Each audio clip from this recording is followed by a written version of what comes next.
ఓం శ్రీ మాత్రే నమః. అందరికీ నమస్కారం అండి. ఈరోజు మన ఛానల్లో ఈ 2026 సంవత్సరం మార్చి 3 మంగళవారం రోజు ఏర్పడనున్నటువంటి చంద్రగ్రహణం రోజు గర్భిణీ స్త్రీలు గ్రహణ సమయంలో, గ్రహణానికి ముందు, గ్రహణానికి తర్వాత తీసుకోవాల్సిన ముఖ్యమైన జాగ్రత్తలు ఏమిటో ఈరోజు మనం ఈ వీడియో ద్వారా తెలుసుకుందాం. ఎక్కడా స్కిప్ చేయకుండా పూర్తి వీడియో చూస్తారని ఆశిస్తున్నాను. అంతకంటే ముందుగా ఇంతవరకు నా ఛానల్ని సబ్స్క్రైబ్ చేసుకుని వాళ్ళుంటే సబ్స్క్రైబ్ బటన్ ప్రెస్ చేసి పక్కనే ఉన్న బెల్ ఐకాన్ని ప్రెస్ చేసి ఆల్ అనే ఆప్షన్ ప్రెస్ చేశారంటే నేను పెట్టే ప్రతి వీడియో మీరు నోటిఫికేషన్ ద్వారా మొదటగా చూసేయవచ్చు.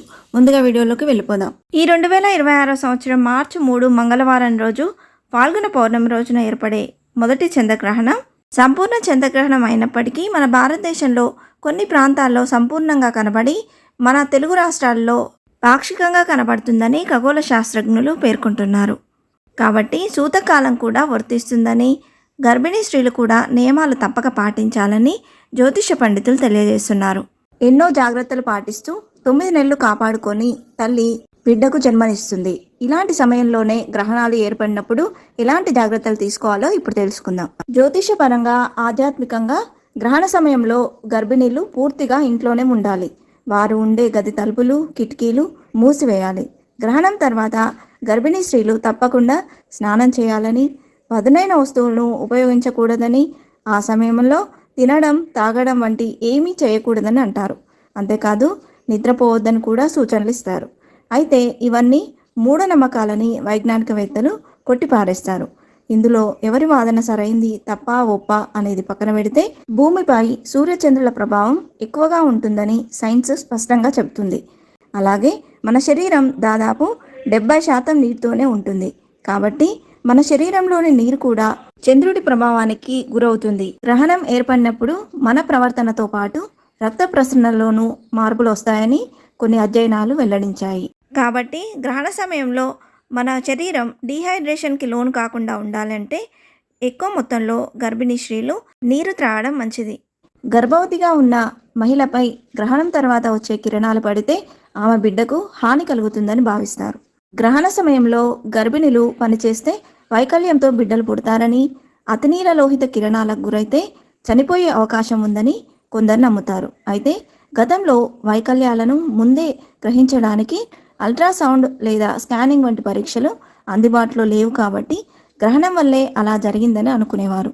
ప్రస్తుతం అధునాతన అల్ట్రాసౌండ్, జన్యుశాస్త్రం అభివృద్ధితో ఇవన్నీ తప్పని నిరూపించబడ్డాయి. అయితే ఇప్పటికీ కొంతమంది వీటిని బలంగా నమ్ముతున్నారు. గర్భిణీ స్త్రీలు గ్రహణ సమయంలో స్నానం చేయడం, నిద్రించడం, తినడం, తాగడం లేదా పదునైన వస్తువులను ఉపయోగించడం వంటివి చేయకూడదని సలహా ఇస్తారు. ఈ నమ్మకానికి శాస్త్రీయంగా ఎలాంటి ఆధారం లేదు. గ్రహణం గర్భిణీలపై ప్రభావం చూపుతుందని, ఎందుకంటే వాతావరణంలో ఎంతో ప్రతికూల శక్తి ఉంటుంది. శాస్త్రీయంగా చెప్పాలంటే సూర్యుడి నుంచి వెలువడే రేడియోధార్మిక కిరణాలు శరీర అవయవాలకు ఎంతో ప్రమాదకరం. కాబట్టి గర్భిణులు గ్రహణ సమయంలో బయటకు వస్తే ఆ కిరణాలు వారిపై ప్రసరించి గర్భం లోపల బిడ్డకు ప్రమాదం ఏర్పడుతుందని పూర్వీకులు భావించారు. అందువల్ల వారు ఆ సమయంలో ఇంటి నుంచి బయటకు రాకూడదంటారు. ఒకవేళ తప్పనిసరి పరిస్థితుల్లో బయటకు వెళ్లాల్సి వస్తే గంధం, తులసి ఆకుల మిశ్రమాన్ని పూసుకోవాలని సూచించారు.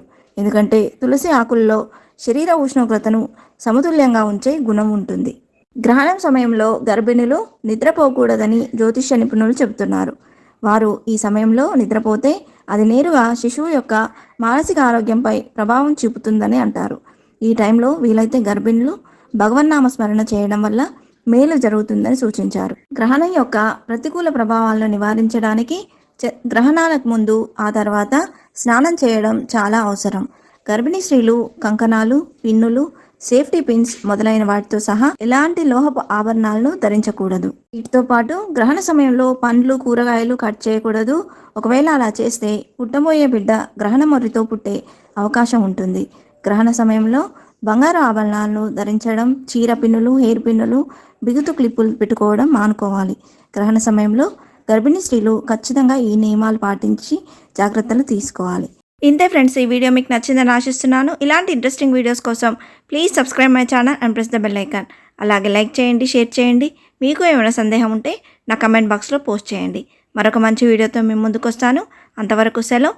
సర్వేజన సుఖినో భవంతు. స్వస్తి.